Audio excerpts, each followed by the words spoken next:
दोस्तों आज की जो ये कहानी है बड़ी ही मार्मिक है और बड़ी ही सीख देने वाली है।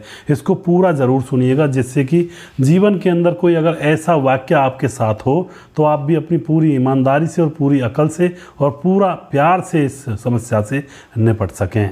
एक गिलास दूध और लड्डू का बचपन का जो कर्ज होता है बच्चे ने 25 साल बाद कुछ इस तरह से चुकाया। दोस्तों आंखें नम हो जाती हैं जब कहानी को आप अंत में देखोगे ना, लास्ट में, तो सच में ही आंखों से आंसू जरूर छलक जाएंगे।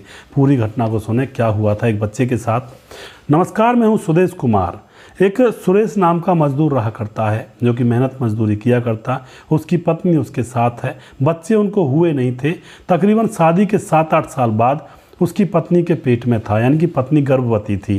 तो जो सुरेश होता है वह मेहनत मजदूरी बड़े चाव से किया करता, क्योंकि बच्चे की जो कहते तरस थी एक तरह से अपने दिल के अंदर की तड़प थी कि भाई बच्चा हो जाए, अपने बच्चे को खिलाऊंगा। बहुत दिनों से बच्चा नहीं देखा था शादी के बाद। तो अब यहाँ पर सुरेश खूब अच्छी खासी कमाई किया करता, पत्नी को भी अच्छी खुराक खिला रहा था कि बच्चा हष्ट-पुष्ट पैदा होगा। बड़े खुश थे दोनों पति पत्नी। अब एक दिन की बात होती है, पीछे से जो पत्नी होती है उसको लेबर पेन होने लगता है। लेबर पेन का मतलब बच्चा होने का दर्द होने लगता है। पेट में बच्चा 9 महीने का हो चुका था। अब तो उसको जैसे लेबर पेन होता है तो अपने पति के पास खबर भिजवाती है किसी पड़ोसी अड़ोसी को, क्योंकि उस समय फ़ोन वगैरह तो रहा नहीं करते थे। लेकिन इतने में ही आस पड़ोस की जो औरतें होती हैं, महिलाएं, वह उसको उठा करके हॉस्पिटल ले जाती हैं और वहाँ जाकर उसका ट्रीटमेंट होने लगता है बच्चा पैदा करने के लिए। उसको प्रसव के दर्द होने लगते हैं, बच्चे पैदा होने के दर्द।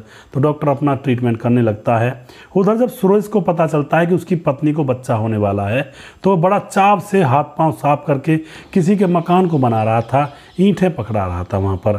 तो वह अपने हाथ पांव धो करके दूसरे वाले कपड़े पहन करके बड़े चाव से साइकिल उठाता है और बड़ी तेज़ी से साइकिल को हॉस्पिटल की तरफ चलाने लगता है। लेकिन दोस्तों किस्मत को कुछ और मंजूर था। रास्ते में एक ट्रक आता है और उसकी साइकिल को टक्कर मार देता है और वही मौके पर उसकी मौत हो जाती है। उसकी वहाँ पर मौत हो जाती है। इधर हॉस्पिटल के अंदर उसकी पत्नी को बेटा पैदा हो जाता है। जब पत्नी को पता चलता है पति की मौत हो गई तो रो रो कर बहुत बुरा हाल हो जाता है। बार बार रोती रोती पड़ोसियों से यही कह रही थी कि कितनी उम्मीद लगाए बैठा था मेरा पति कि बच्चा होगा, मैं इस तरह से परवरिश करूँगा, इस तरह से खिलाऊँगा, इस तरह से उसके साथ ज़िंदगी गुजारूंगा। लेकिन अब तो वो रहे ही नहीं। लेकिन दोस्तों आस पड़ोस के लोग जो होते हैं वह उसको हिम्मत बढ़ाते हैं, कहते हैं कि देखो जो ऊपर वाले ने लिखा हुआ वो तो होकर रहता है, तुम परेशान मत हो, आगे इस बच्चे को कैसे पालना है इस बारे में थोड़ा सा सोचो। तो उसके बाद दोस्तों महिला जो होती है वह अपना धीरज बंधाती है और अपने बच्चे को लेकर अपने घर आ जाती है। कुछ दिनों तक तो वह जैसे जच्चा होती है तो आस पड़ोस के लोग उसके लिए कुछ खाना वगैरह बना दिया करते कि भाई बच्चा हुआ है तो पति है नहीं, तो वो लोग उसको खाना वगैरह बना कर दे दिया करते। धीरे धीरे जब 1-2 महीने गुजर जाते हैं तो आस पड़ोसी भी अब खाना देना बंद कर देते हैं।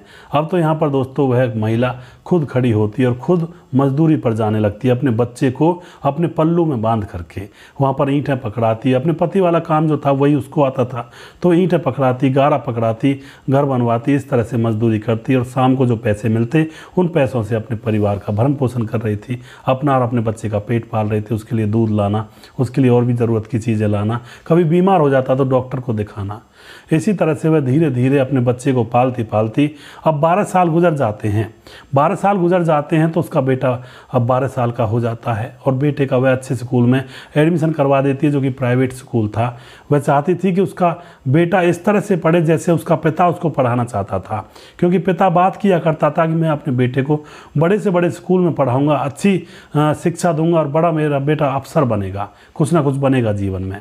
तो इसी बात पर चलते हुए वह माँ अपने बेटे को पाल रही थी। अब तो दोस्तों यहाँ पर बेटा स्कूल जाता, आकर के माँ के पास रहता, खुश हंसी खुशी है, सब लोग रह रहे थे दोनों लोग। लेकिन अब किस्मत उल्टी चलने वाली थी एक कदम और। अब जो माँ होती है वह बीमार हो जाती है और दोस्तों उसकी बीमारी लाइलाज हो चुकी थी, क्योंकि पैसे रहा नहीं करते, इलाज करवाया नहीं जाता। अब वह जो भी कुछ बचा कर रखती उसको अपने बेटे के लिए रख दिया करती। उसको अपने अंतर मन में यह महसूस होने लगा था कि अब वह बस इस संसार से जाएगी, क्योंकि कुछ तो पति का कष्ट पति की याद में खोई रहती, कुछ अपने बच्चे का दुख कि बच्चा अकेला रह गया। अब वह बहुत ज़्यादा बीमार पड़ जाती है और काम पर जाना बंद हो जाता है। अब दोस्तों यहाँ पर उसका जो बेटा होता है 12 साल का, वह कहता है कि माँ तुम चिंता मत करो, मैं अभी डॉक्टर के पास जाता हूँ, वहाँ से दवाई लाऊंगा और तुम ठीक हो जाओगी।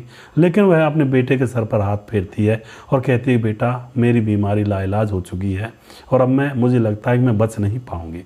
लेकिन इतने में ही बेटा कहता है ऐसा मत बोलो, मुझे पैसे दो। और माँ के तकिए के नीचे कुछ पैसे पड़े हुए थे, वो पैसे वो उठाता है और पैसे उठा करके, डॉक्टर तो उसको पता नहीं था कहाँ रहता है, वो मेडिकल की दुकान पर जाता है और वहाँ जा कर के दवाई मांगता है कि मेरी माँ बीमार है। उसके बाद दोस्तों वह लोग उसको उसके पूछताछ करके कि किस तरह से बीमार है, कुछ गोलियां वगैरह दे देते हैं।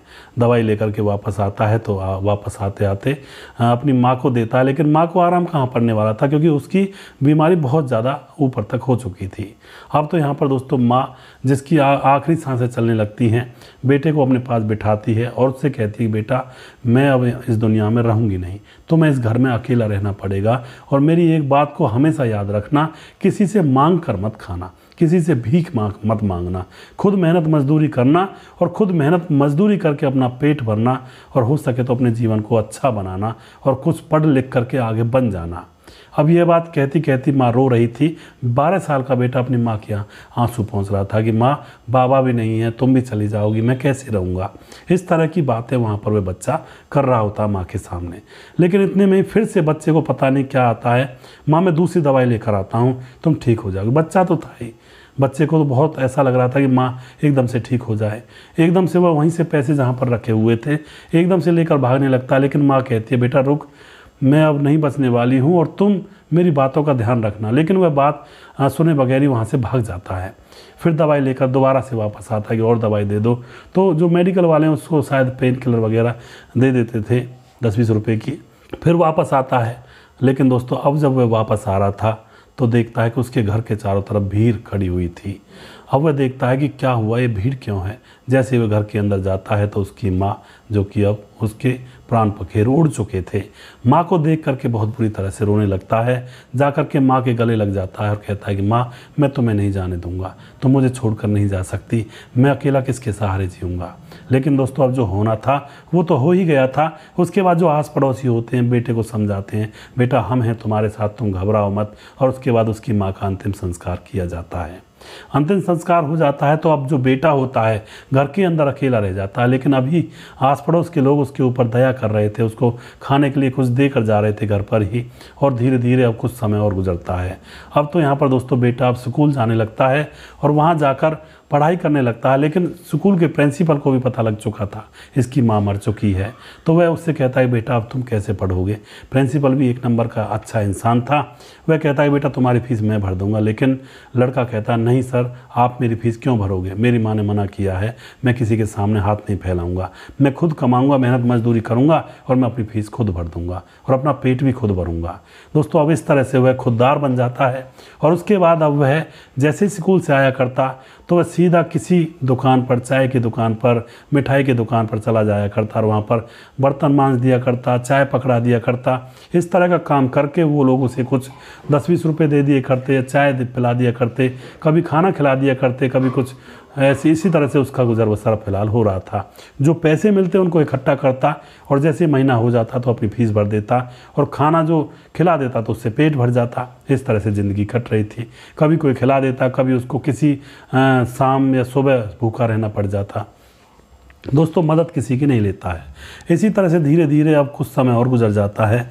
एक दिन की बात होती है, उसको काम नहीं मिलता है। स्कूल से आता है, भूख लगी थी, सोचा कि मैं काम कर लेता हूँ कहीं किसी दुकान पर जाकर। तो जैसे दुकान पर जाता है तो वहाँ पर कुछ लड़के पहले ही लग गए थे उस काम पर जिसको वह कर लेता था। तो वहाँ पर काम नहीं मिलता है। 2-3 दुकानों पर जाता है, कहीं भी उसको कोई काम नहीं मिलता है। तो उसके बाद भूखा ही अपने घर आ जाता है और पानी पीकर रात को सो जाता है कि कल देखूँगा, कल काम मिलेगा। लेकिन किसी से मांगता नहीं है और ना तो अड़ोसी पड़ोसी दे ही देते, खाना तो दे ही देते कम से कम। उसके बाद दूसरा दिन होता है, स्कूल जाता है और फिर वापस आता है, फिर से उन दुकानों पर जाता है, लेकिन बदकिस्मती से आज भी काम नहीं मिलता है।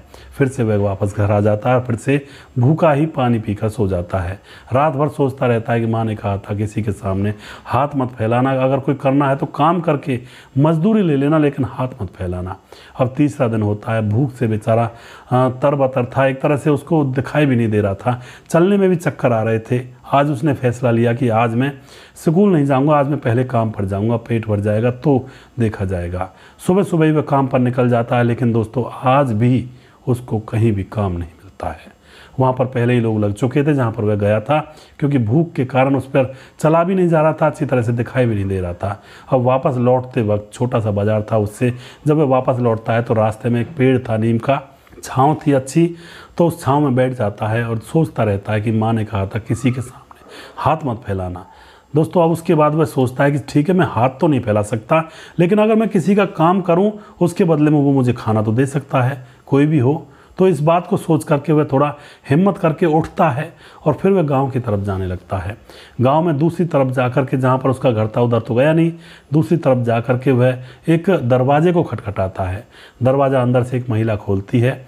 वह महिला पूछती है बेटा क्या बात है, तो वह कहता है कि आपके मुझे 1 गिलास पानी दे दोगी। तो उसके बाद वह जो मतलब डरता डरता बोल रहा था, उसके बाद जो महिला होती है वह उसको देख लेती है, क्योंकि महिला को भी इतना ही बड़ा बेटा था, और वह भांप जाती है कि बच्चा भूखा है, गर्मी के दिन है। अंदर जाती है और गिलास दूध से भरकर लेकर आती है, 1 गिलास दूध और 2 लड्डू ला करके उस बच्चे को दे देती है। बच्चा देखता है, कहता है कि आंटी जी मैंने तो आपसे दूध मांगा नहीं, मैंने तो पानी मांगा था। लेकिन जो माँ होती है वह कहती है कि तुम खाओ बेटा, भूख लगी हुई है तुम्हें। अब वह कहता है मैं ऐसे नहीं खाऊंगा, अब इसके बदले मुझ पर कुछ काम करवा लेना। अब जो आंटी होती है देखती है कि बच्चा कुछ ज़्यादा ही खुददार है, कह देती है कि पहले तुम खाओ उसके बाद काम करवाऊंगी। अब वह दूध के गिलास को पीता है, उसको ऐसे मानो जैसे दूध अमृत के समान लगता है। लड्डू को खा लेता है, उसकी आंखों में एक तरह से रोशनी सी आ जाती है। और उसके बाद वह कहता है आंटी जी बताइए क्या काम करना है। लेकिन आंटी उसके सर पर हाथ फेरती है और कहती है बेटा काम कुछ नहीं करना, तुम बच्चे हो, तुमसे क्या काम करवाऊंगी। लेकिन वह जिद पड़ जाता है। लेकिन उसके बाद कहती है आंटी कि ऐसा करना, जिस तरह से मैंने तुम्हारी मदद की है इसी तरह से किसी गरीब और बेबस की मदद तुम कर देना जीवन में कभी आगे चलकर। और उसके बाद दोस्तों वह बच्चा मुस्कुरा जाता है और वहाँ से निकल जाता है अपने घर की तरफ। उसके 2-3 दिन के बाद वही आंटी, जिसका नाम होता अभिलाषा, अपने बच्चे को स्कूल ले जाती है। तो वहीं पर उसी स्कूल के अंदर वह बच्चा भी पढ़ रहा था। तो उस बच्चे के बारे में प्रिंसिपल से पूछती है कि ये बच्चा कौन। तो प्रिंसिपल सारी सच्चाई बता देता है कि इसके माँ बाप मर चुके हैं और यह इतना खुददार है कि यह किसी से खाना भी नहीं मांगता है, काम के बदले में ही खाना मांगता है। अब जो महिला होती है अभिलाषा, वह उसकी आंखों में आंसू निकल आते हैं कि उस दिन मेरे दरवाजे पर बड़ा बदहवास सा आया था, भूखा प्यासा। और वह सोचती है कि मैं इसकी फ़ीस जमा करवाना चाहती हूँ। वो क्योंकि प्रिंसिपल कहता है कि फ़ीस भी यह मेहनत मजदूरी करके ही जमा करता है। अब दोस्तों महिला कहती है मैं फ़ीस जमा करवाना चाहती हूँ, लेकिन प्रिंसिपल कहता है फ़ीस नहीं जमा करने देगा ये, क्योंकि मैंने भी कई बार बोला कि बेटा तुम्हारी फ़ीस मैं जमा करवा दूंगा, लेकिन यह मना कर देता है कि मुझे मेरी फ़ीस जमा मत करवाओ, मैं अपने आप भरूँगा। तो जो आंटी होती है अभिलाषा, वह कहती है कि तुम सर ऐसा तो कर सकते हो कि इनसे कहो कि आपकी ऊपर से ही 1 साल की फ़ीस माफ़ कर दी गई है। तो इस तरह से प्रिंसिपल कहता है हाँ मैं ऐसा कह सकता हूँ। तो वह महिला उसके पूरे साल भर की फ़ीस भर के वहाँ से चली जाती है। और उसके बाद प्रिंसिपल कह देता है कि तुम्हारी साल भर की फ़ीस माफ़ हो चुकी है। धीरे धीरे इसी तरह से हर साल वह महिला उसकी फ़ीस भरती।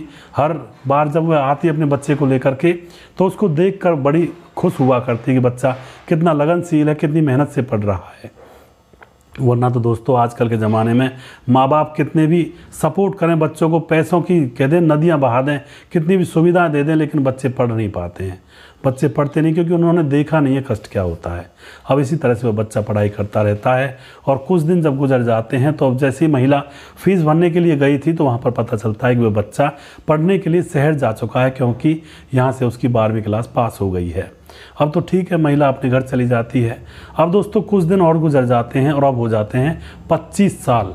25 साल गुजरने के बाद वह जो महिला है उसका बेटा बड़ा हो जाता है, जो कि व्यापारी बन चुका था। और उसके बाद महिला को परेशानी होती है, बीमार रहती है, रोज़ रोज़ दवाई गोली गांव में ले लेती है लेकिन आराम नहीं पड़ता है। तो उसके बाद बेटा कहता है माँ चलो मैं तुम्हें शहर के सबसे बड़े हॉस्पिटल में ले चलता हूँ। वहाँ ले जाकर उसका ट्रीटमेंट चेकअप वगैरह करवाए जाते हैं तो पता चलता है कि उस बूढ़ी औरत अभिलाषा को कैंसर हो चुका है, लेकिन अभी वह फर्स्ट स्टेज में था। जो वहाँ का डॉक्टर होता है, बड़ा डॉक्टर, वह कहता है महिला से कि आप चिंता मत करिए, फर्स्ट स्टेज में है और यह निकल जाएगा, 3-4 महीने का इलाज करूंगा मैं, उससे सही हो जाओगी आप। और उसके बाद दोस्तों यहाँ पर उस महिला का इलाज होने लगता है और उस हॉस्पिटल का जो बड़ा डॉक्टर था बिल्कुल उस महिला के पास बैठकर बात करता, 1-2 घंटे तक बातचीत किया करता है। इसी तरह से धीरे धीरे चलते चलते इलाज में जो उस महिला के बेटे की सारी प्रॉपर्टी, एक तरह से कहते हैं बहुत सारी प्रॉपर्टी बिक जाती है, क्योंकि कैंसर का इलाज बहुत ज़्यादा होता है, बड़ा हॉस्पिटल था। और माँ कहती है बेटा मैं तो जब भी मरने वाली हूँ, तू अपनी प्रॉपर्टी क्यों बेच रहा है। लेकिन उस माँ ने अपने बेटे को भी अच्छे संस्कार दिए थे। बेटा कहता है नहीं माँ, तुमसे बड़ी कोई दौलत नहीं है। और वह अपने जितने भी कोई प्लॉट थे, कोई खेत लिए हुए थे, कोई व्यापार थे, सारी चीज़ें बेच बाच करके अपनी माँ का इलाज करवा रहा था। व्यापार भी उसका ठप हो चुका था। अब 4 महीने गुजरने ही वाले थे और माँ का आखिरी बार टेस्ट होने वाला था। और यहाँ पर माँ से बेटा कहता है कि माँ अभी हमारे पास एक प्लॉट और बची है, वो भी मैं बेच दूंगा, लेकिन अब जो बिल बनेगा लास्ट में वो तो बहुत ज़्यादा बनेगा, कैसे दूंगा मैं, लेकिन कोई दिक्कत नहीं, मैं कुछ भी हो मैं बिल चुकाऊंगा, आप चिंता मत करो। उसके बाद दोस्तों माँ कहती भी एक बेटा तू ऐसा मत कर, मैं तो बूढ़ी हूँ और तू अपनी ज़िंदगी बर्बाद क्यों कर रहा है, लेकिन वह नहीं मानता है। अब लास्ट में दोस्तों वह पूछते हैं डॉक्टरों से बिल के बारे में कि आप हमारा बिल दे दीजिए। लेकिन डॉक्टर कहता है उससे पहले आपका टेस्ट करवाया जाएगा और देखेंगे बीमारी कितनी है। तो उस महिला का चेकअप होता है और दोस्तों बड़े अचंभे की बात होती है, 4 महीने के बाद इलाज चलने के बाद जो फर्स्ट स्टेज का कैंसर था वो ठीक हो जाता है। और जो बड़ा डॉक्टर होता है बहुत खुश होता है और वह कहता है कि माँ जी आप अब ठीक हो गई हैं और अब कोई टेंशन की बात है नहीं। उसके बाद दोस्तों यहाँ पर वह बेटा बिल मांगने के लिए जाता है तो जो काउंटर पर लोग होते हैं वह बिल की कहते हैं कि ठीक है आपके पास बिल का पहुँच जाएगा जो पर्चा होता है। अब माँ बेटे अपने कमरे में बैठे हुए हैं, बिल का इंतज़ार कर रहे हैं और परेशानी सी बेटे को हो रही है कि कितना बिल आखिर आएगा। उसके बाद दोस्तों एक लिफाफा लेकर आता है कंपाउंडर और उनके हाथ में दे देता है कि ये लो तुम्हारा बिल।